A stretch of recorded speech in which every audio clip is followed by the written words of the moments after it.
Eli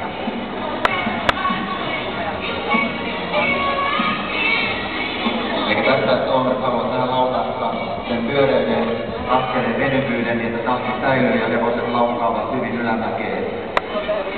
Siinä Stella lähtee lisättyyn laukkaan kootusta lauvesta, Krista perässä ja seuraavalla pitkällä sivulla Sari.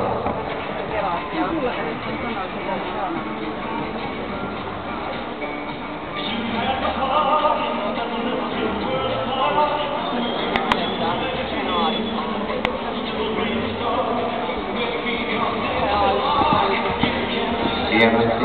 Ja sitten sieltä tullaan tuomaritoinen Alta Krista, Sari Kärkenä, koko rata leikkaa, että ravin kautta lautan paikan.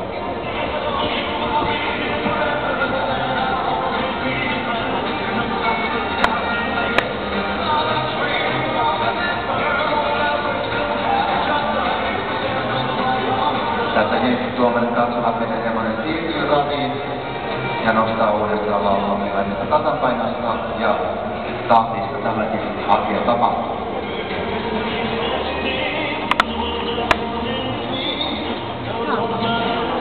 Ja jos Imppu, meidän kansainvälinen tuomariryhmän Summanen, annat ensiksi lauta-arviot tälle Sarin hevoselle, tälle tummemmalle hevoselle.